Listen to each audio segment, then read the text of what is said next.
더위가 기승을 부리고 있습니다. 네. 이렇게 더운 더위, 생전 처음인 것 같은데요. 이번 주가 좀 더 덥다고 하는데 건강에 유의하시기를 부탁을 드립니다. 이스라엘에 가면 지금 45도에서 50도까지 올라갑니다. 상당히 뜨겁습니다.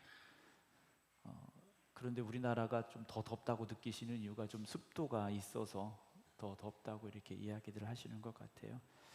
무더위에 여러분들 건강 잃지 않도록 물 자주 드시고, 한낮에 뜨거울 때는 좀 그늘에 계시거나 집 안에 실내에 계셔서 열사병으로 인하여 좀 몸이 불편해지지 않도록 주의하시기를 다시 한번 부탁을 드립니다. 우리 옆에 분들하고 다시 인사하죠. 우리 건강하게 지냅시다.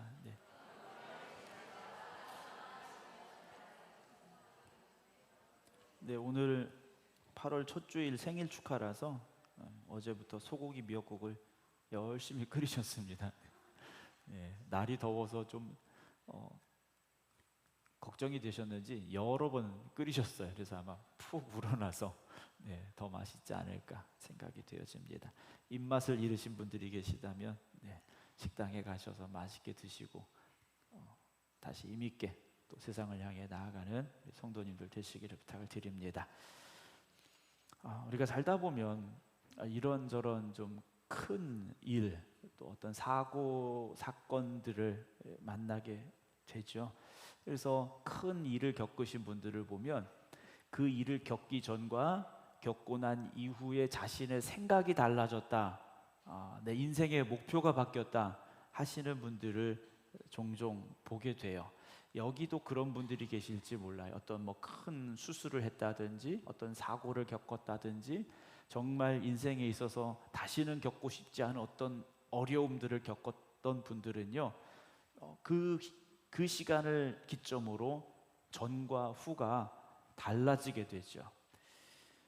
그런데 좋게 달라지면 감사한데 그 아픔이나 그 어려움, 그 어두움 속에 여전히 갇혀 있는 분들이 있어요.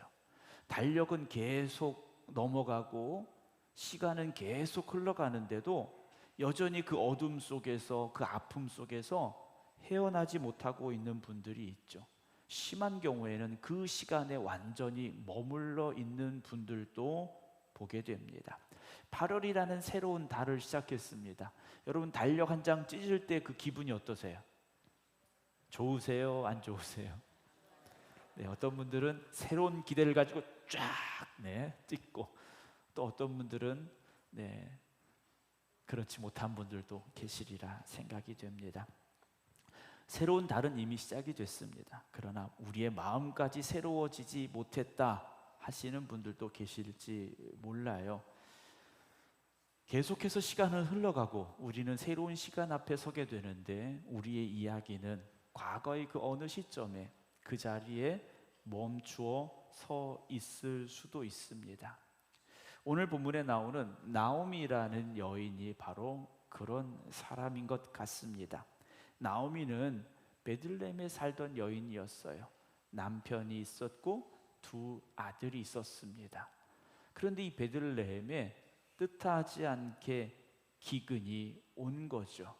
그 땅에 살기가 어려워졌습니다. 그런데 이들이 어떤 결정을 내렸느냐? 우리가 여기서 살기가 더 어려우니까 좀 다른 곳에 가서 살아보자 라고 결심을 해요. 그래서 남편 엘리멜렉과 오늘 이 나오미와 두 아들 말론과 기럐이, 이 네 식구가 옆에 있는 나라로 이사를 가게 됩니다. 요즘 말로 말하면 이민을 간 거죠. 그 땅이 어디냐면 모압이라는 땅으로 가게 됩니다. 기대와 꿈을 가지고 갔습니다. 그런데 그들의 기대와 꿈과는 전혀 다른 상황이 그들에게 벌어지게 되죠.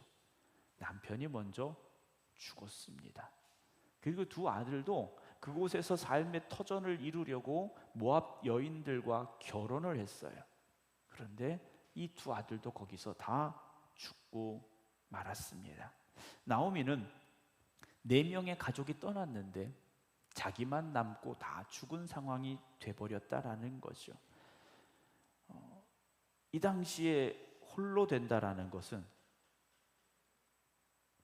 단순히 외로움과 경제적인 어려움만을 말하는 게 아닙니다. 자기를 보호해주고 자기의 노후를 지켜줄 모든 기반이 사라져 버린 거죠. 남은 두 며느리와 함께 결단을 하게 됩니다. 하나님께서 하나님의 백성들이 살고 있는 베들레헴에 양식을 주셨다, 기근이 끝났다라는 소식을 듣게 돼요. 그래서 나오미가 이렇게 여기서 살 바에는 다시 고향으로 돌아가자라고 결심을 하게 되죠. 그리고 그 결심을 가지고 베들레헴으로 돌아오게 되는 과정이 오늘 룻기 1장의 말씀입니다. 그런데 이 성경을 보면요, 나오미가 베들레헴으로 돌아가겠다고 결심한 것보다 하나님의 일하시고 역사하심이 먼저 그곳에 있었다라는 것이죠. 베들레헴에는 양식이 다시금 있게 됐습니다. 추수할 것이 생겨나게 됐어요. 하나님께서는요, 우리가 멈춰버렸다고 생각하는 그 순간에도 일하고 계시는 하나님이십니다. 이제 중요한 건 룻기에 나오는 이 룻이 시어머니 나오미와 함께 베들레헴으로 오게 되는 과정이지 않습니까? 룻이라는 여인이 자기의 고향 땅을 버리고 이제는 시어머니를 따라서 베들레헴으로 가야 되는 선택의 시간에 섰다라는 것이죠. 결단을 내리고 룻이 시어머니를 따라서 베들레헴으로 도착하게 됩니다. 여러분, 우리가 살다 보면 그런 생각이 들 때가 있어요. 야, 다 끝났어 라는 생각이 들 때가 있어요. 야, 내 인생은, 내 삶은, 어찌 보면 내 기업은, 내 회사는, 내 건강은 여기서 다 끝났어 라고 생각이 들 때가 있어요. 그러나 성경은 끝난 그 자리에서, 우리가 끝났다고 생각하는 그 자리에서 하나님께서 그 다음 페이지를 어떻게 이어나가시는지를 보여주고 있는 하나님의 역사심을 만나게 합니다. 삶의 고난과 아픔, 절망은 우리의 인생의 마침표를 찍는 순간 같아 보입니다. 그러나 하나님께서는요, 그 이야기를 계속 이어져 가게 하십니다. 오늘 이 여인이, 나오미라는 여인이 고향에 돌아왔어요. 동네가 난리가 났습니다. 남편과 두 아들, 그리고 함께 떠났던 나오미가 남편도 죽고 두 아들도 죽고 이방 여인 며느리 하나 데리고 고향으로 돌아온 거예요. 그래서 19절 말씀 보게 되면 두 사람이 베들레헴까지 갔더라. 베들레헴에 이를 때 온 성읍이 이들로 말미암아 떠들며 이르기를. 베들레헴이 그렇게 큰 성이 아닙니다. 자그마한 동네였는데 동네가 난리가 난 거죠. 그러면서 야, 이 사람이 나오미야, 그런 거예요. 떠날 때와 돌아올 때 이 여인의 모습이 많이 달라져 있던 것 같습니다. 남편을 잃었고 두 아들을 잃은 이 여인의 얼굴, 이 여인의 마음은 이미 상실감으로 가득 찼을 것이고 외모도 많이 수척해졌을 거예요. 우리가 오랜만에 누군가를 만났을 때 그 사람의 얼굴이 많이 안 좋아진 경우를 보게 될 때가 있어요. 그럼 우리도 뭐라고 말합니까? 무슨 일이 있었어? 라고 말하지 않습니까? 사람들이 저를 보고도 그래요. 네, 무슨 일이 많이 있었는가 보라고 이야기를 합니다. 사람들이 물은 거예요. 아니, 당신 정말 나오미 맞아? 그런 거예요. 세월의 그 고통이 나오미의 모습 속에 그대로 담겨져 있었던 것 같습니다. 그래서 나오미가 뭐라고 말합니까? 20절에 나를 나오미라고 부르지 마. 기쁨과 즐거움이라는 뜻을 가지고 있는 나오미라고 부르지 마. 자신을 이제는 누구라고 부르라고 합니까? 마라라고 불러. 그래요. 마라라는 뜻은 뭡니까? 쓰다, 괴롭다라는 뜻이에요. 고통스럽다라는 뜻입니다. 그러면서 나오미가 한마디를 덧붙여요. 이는 누가요? 전능자가. 여기 전능자가 누구겠습니까? 하나님이 나를 어떻게 하셨다고요?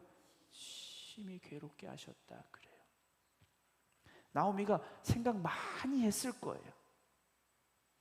도대체 나에게 왜 이런 일이 일어났을까? 우리가 잘 살아보려고 희망과 꿈을 가지고 모압 땅에 왔는데 남편이 죽었죠. 두 아들이 죽었습니다. 어떤 이유로 그들이 죽었는지는 성경은 말씀해 주고 있진 않아요. 그러나 그 죽음을 마주하고 있던 나오미의 마음은 어땠을까요? 마라 그 자체였다라는 거죠.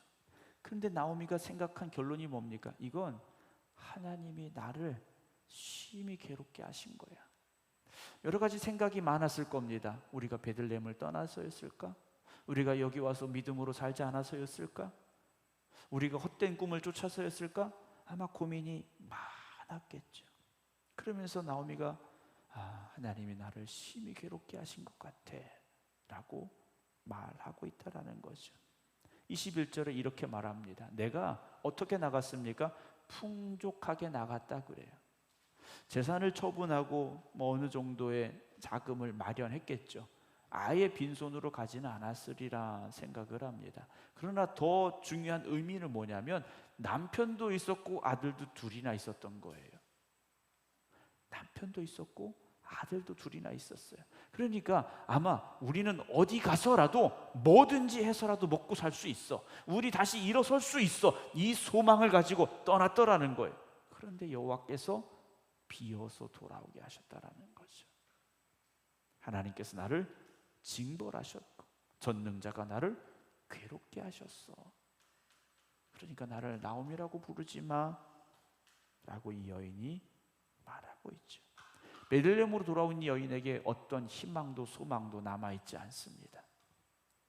그저 하루를 버텨내는 것, 그것이 이 여인이 할 수 있는 전부인 거죠.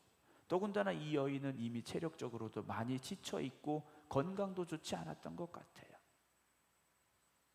그래서 나는 비어 돌아왔다 라고 말하죠.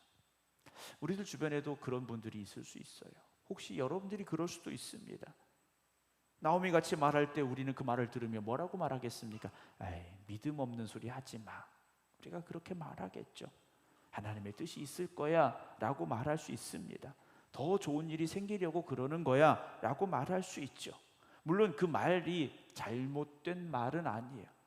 그러나 그 말이 그에게 위로가 될 수 있느냐 하는 것이죠. 여러분, 정말 아프고 힘들고 눈물 흘리는 사람에게는 사실 그런 말이 위로가 되지 않아요. 그걸 내가 모르는 게 아니거든요. 나도 알고는 있어요. 그러나 그 현실에 마주할 때 그 말이 위로가 되지 않아요. 오히려 더 상처가 되는 경우가 있습니다. 오죽하면 나오미가 그랬겠습니까? 하나님이 나를 징벌하신 거야, 전능자가 나를 괴롭게 하신 거야 라고 말했겠느냐라는 것이죠. 그때 우리가 할 수 있는 것이 무엇이겠습니까? 같이 울어주는 거죠. 그저 두 손을 잡아주는 것, 오히려 그것이 그에게 더 위로가 되고 힘이 될지도 모릅니다. 나오미는 빈손으로 왔다, 나는 빈손으로 돌아왔어 라고 말합니다. 그러나 정말 빈손이었는가라는 거죠. 함께한 며느리 룻이 있었습니다.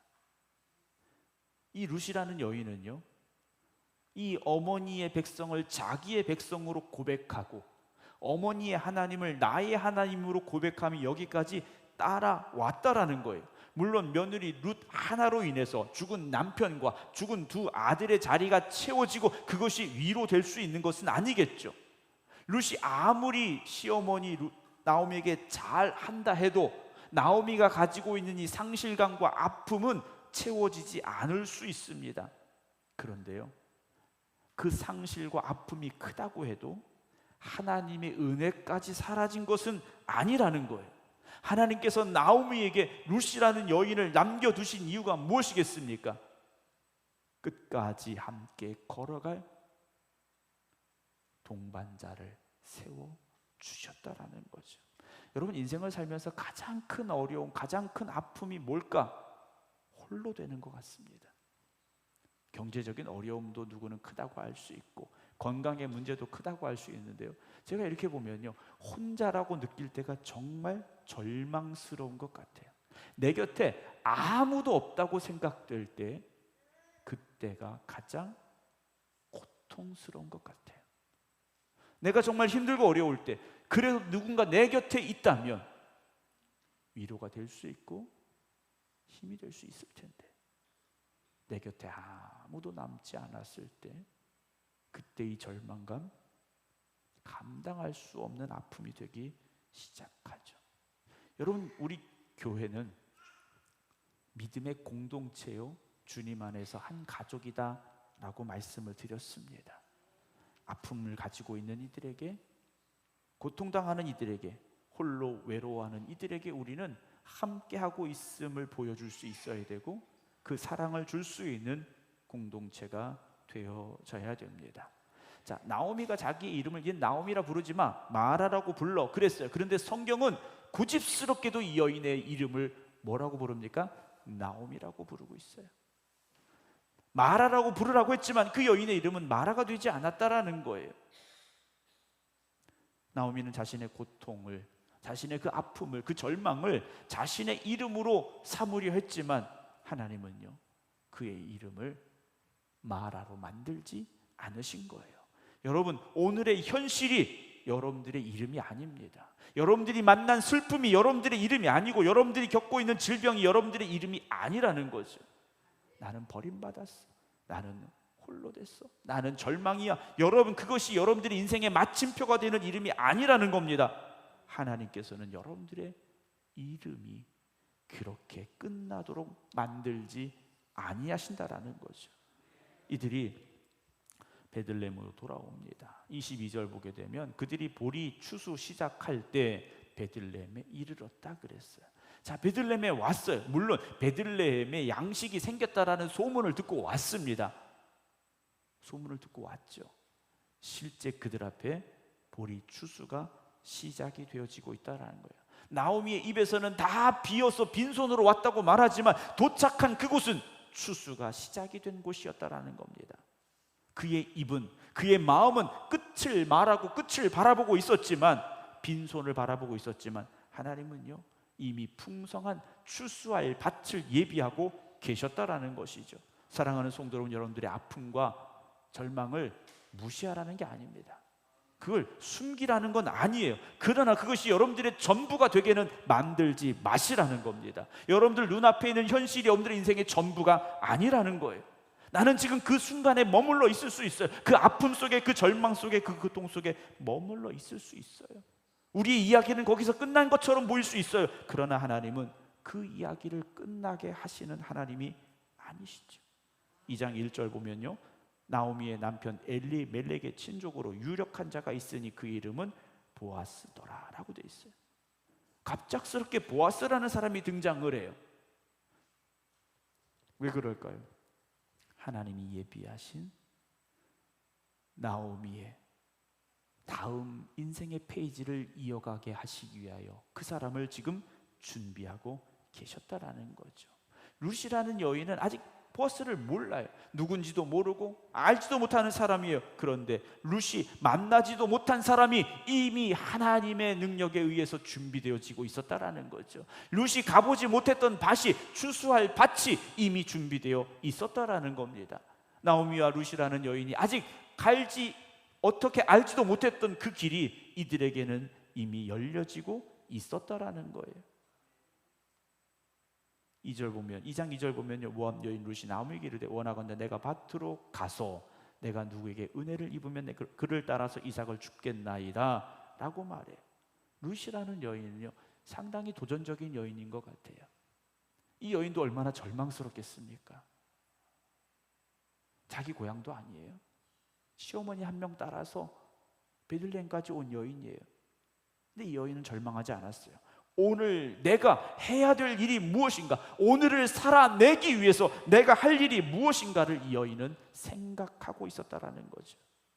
이 당시에 추수할 때 밭에 있는 모든 곡식을 깨끗하게 걷어들이지 않았습니다. 과부를 위하여, 나그네를 위하여 남겨두게 하셨어요. 누가요? 하나님께서 그렇게 하게 하셨습니다. 그곳에 지금 룻이라는 여인이 가게 되는 거죠. 낯선 곳에서, 낯선 사람들 곁에서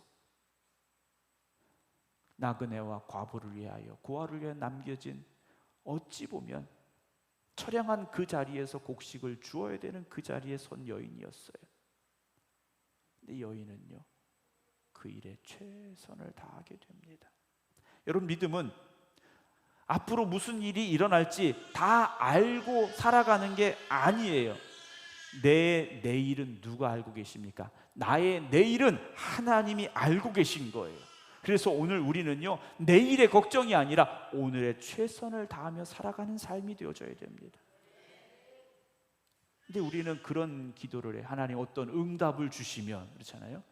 하나님이 응답을 주시면 우리가 순종하겠습니다. 응답을 주시면 내가 그 일에 헌신하겠습니다 라고 말해요. 여러분, 응답을 구하지 마시고요, 먼저 내가 해야 될 일에 최선을 다하시기 바랍니다. 2장 3절 보면 룻이 가서 베는 자를 따라 밭에서 이삭을 줍는데 그 다음에 나온 단어가 뭡니까? 우연히예요. 우연히. 룻에게는 우연히 그 밭에 간 거죠. 내가 그 밭에 가야지, 그 밭이 보아스의 밭이니까 내가 그 밭에 가서 보아스를 만나야지, 보아스를 내 남편이 되게 해야지, 이런 계획이 있었느냐라는 거죠. 그렇지 않아요. 그냥 밭이 여러 개 있었는데 우연히 갔더니 그 밭이 보아스의 밭이었다라는 거예요. 여러분, 룻에게는 우연이 맞습니다. 그러나 하나님의 섭리 안에서는 하나님의 준비되신 만남이었다라는 거죠. 하나님의 계획하심 속에서 되어지는 일이었다라는 겁니다. 여러분, 우리도 내일 일을 알 수 없습니다. 그러나 하나님의 은혜가 예비되어 있음을, 하나님이 일하고 역사하심을 믿음으로 오늘을 살아가시기 바랍니다. 룻이 그 밭에 도착하기 전에 먼저 하나님의 은혜가 그곳에 있었다라는 거죠.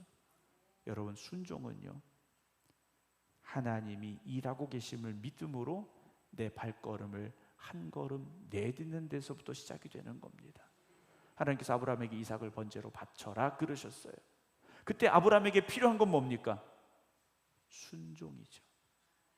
그 순종은 어떤 순종입니까? 하나님이 되심을 고백하며 나아갈 수 있는 그 용기 있는 한 걸음이 필요했다라는 거예요. 여러분, 인생의 문제 앞에서 아직도 절망하고 좌절하며 멈춰 계십니까? 여러분, 믿음으로 한 걸음 내딛어 가시기 바랍니다. 그 한 걸음이 하나님이 은혜의 자리로 나아가는 발걸음이 될 줄로 믿으시기 바랍니다. 우리가 어떤 경제적인 문제로 하나님 앞에 기도할 때, 하나님 로또 1등이 되게 해주세요. 네. 뭐 그런 기도하신 분들 여기 계실지도 모르겠어요. 네. 하나님이 로또 1등이 되게 해주시느냐? 그럼 얼마나 좋겠어요. 근데 하나님이 그렇게 주시지 않는다라는 거죠. 뭐 1등 되지 말란 법은 없지만, 네, 그렇게는 주시지 않는 것 같아요. 일용할 양식을 주시고 내일을 살아갈 힘을 주시고, 그렇게 살아 나아갈 때 하나님의 크신 은혜의 자리에 거하는 우리가 될 줄로 믿습니다. 하나님은 연약한 우리들이지만 순종으로 나아갈 때, 하나님의 그 약속을 믿고 나아갈 때 예비해 주신 은혜를 허락하시는 하나님이 되어주십니다. 자, 말씀으로 다시 돌아가 보면 룻기의 시작은요, 계속 죽음이었어요. 남편이 죽었죠, 큰아들 죽었죠, 둘째 아들 죽었죠. 계속 죽음이었어요. 그러나 룻기의 마지막은요, 새로운 생명의 탄생이었다라는 거죠. 4장 13절 봅니다. 보아스가 룻을 맞이하여 아내로 삼고 그에게 들어갔더니 여호와께서 그에게 임신하게 하심으로, 그래, 하나님이 새로운 생명을 주셔요. 룻기 1장만 본다면 끝난 인생이에요. 더 이상 희망이 없어요. 거기서 무슨 이야기가 더 이어지겠습니까? 그런데 룻기의 마지막은요, 새로운 페이지를 열어가시는 하나님이 살아계심을 만나게 합니다. 14절 보면 여인들이 나오미에게 이르되 찬송할지로다. 여호와께서 오늘 내게 기업 물을 자가 없게 하지 아니하셨도다. 그래요. 나오미는 처음에 뭐라고 말했습니까? 하나님이 나를 벌하신 거야. 하나님 날 버리신 거야. 하나님이 나를 괴롭게 하신 거야 라고 말했는데, 룻기의 마지막은요, 하나님이 다시 회복시켜 주신다라는 것이죠. 사실 룻기를 보면요, 하나님이 직접 말씀하신 건 하나도 없어요. 하나님이 나오미에게 계시를 주셔서, 야, 며느리 중에 내가 보니까 룻이 괜찮다.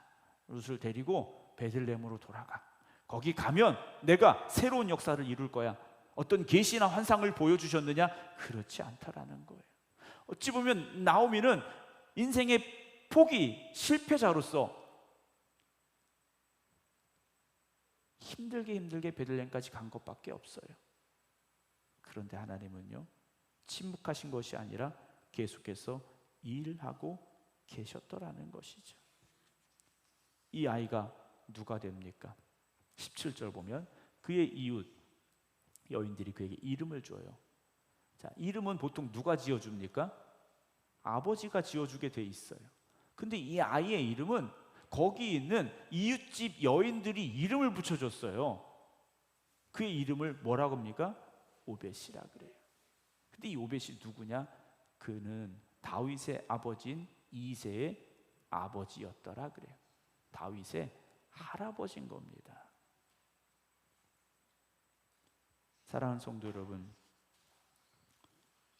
룻기는 조금만 더 견뎌, 조금만 더 버텨, 그러면 좋아질 거야, 그 말씀을 하고 있는 건 아니에요. 인생이 끝난 것 같은, 내 인생의 이야기는 여기서 멈춰버린 것 같은 이들에게 하나님의 역사가 멈추지 않고 있음을 보여주고 있는 책입니다. 사랑하는 성도 여러분, 8월이 시작됐지만 여러분들의 마음은 여러분들의 과거의 어느 순간에 아직도 머물러 있다면, 아니면 다음의 인생, 내 인생의 다음 페이지를 써 내려갈 힘도 남아있지 않다면, 여러분 오늘 이 말씀을 다시 붙잡으시기 바랍니다. 저는 여러분들에게 말씀드립니다. 여러분들의 인생이 멈춘 것이 끝난 것은 아닙니다. 다시 한 걸음을 내딛어 가시기 바랍니다. 힘들고 어렵고 아픈 마음이라 할지라도 주님을 바라보시고 의지하시기 바랍니다. 우연히 도착한 것 같았던 그 밭이 하나님이 예비하신 은혜의 자리였듯이, 어쩔 수 없이 돌아왔던 베들레헴이 회복의 자리가 되었듯이, 오늘 여러분들이 나아가는 걸음마다 우리의 발걸음이 우연이 아니라 하나님의 인도하심이 될 줄로 믿으시고, 하나님 주시는 회복의 자리가 될 줄로 믿으시기를, 그래서 멈추어졌던 여러분들의 인생의 그 이야기가 다시 다음 페이지를 아름답게 써내려갈 수 있는 축복의 8월이 되시기를 주님의 이름으로 축원합니다. 기도하겠습니다.